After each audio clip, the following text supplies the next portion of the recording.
ఒక చిన్న గ్రామంలో రాము అనే ఒక బాలుడుండేవాడు. చదువులో అతను చాలా బలహీనుడు. పాఠశాలలో టీచర్స్ అతన్ని ఎప్పుడూ మందలించేవారు. సహవిద్యార్థులు కూడా నవ్వుకునేవారు. ఒకరోజు పరీక్షల్లో ఫెయిలయ్యి చాలా బాధతో ఇంటికి వెళ్లకుండా దేవాలయం దగ్గరకు వెళ్లాడు.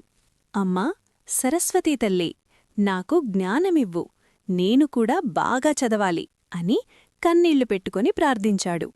ఆ రాత్రి ఒక అద్భుతం జరిగింది. తెల్లని వస్త్రాల్లో, వీణ చేతిలో, దివ్యమైన కాంతితో సరస్వతీదేవి తల్లి అతని స్వప్నంలో ప్రత్యక్షమైంది. బిడ్డా అని ఆమె మృదువుగా పలికింది. జ్ఞానమనేది ఒక్కరోజులో రాదు. కష్టం, పట్టుదల, భక్తి ఇవి కలిస్తేనే వస్తుంది. ఆమె అతనికి ఆశీర్వదించి ఒక పుస్తకమిచ్చింది.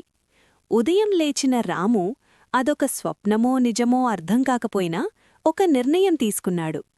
ఆ రోజునుంచి ప్రతిరోజూ కష్టపడి చదవడం మొదలుపెట్టాడు. సరస్వతీ తల్లిని స్మరించుకుంటూ తనపై నమ్మకం పెంచుకున్నాడు. రోజులు గడిచాయి. పరీక్షల సమయం వచ్చింది. ఈసారి అందరినీ ఆశ్చర్యపరిచేలా రాము క్లాస్ టాపర్ అయ్యాడు. టీచర్స్ అతన్ని ప్రశంసించారు. స్నేహితులు గర్వంగా చూశారు. రాము మాత్రం మొదటగా దేవాలయానికి వెళ్లి సరస్వతీ తల్లికి నమస్కరించాడు. దేవుడు మార్గం చూపుతాడు, కాని విజయానికి కష్టం మనదే కావాలి. సరస్వతీ తల్లి ఆశీర్వాదముంటే జ్ఞానం మీతోనే ఉంటుంది. ఈ కథ మీకు నచ్చితే లైక్ చేయండి, షేర్ చేయండి.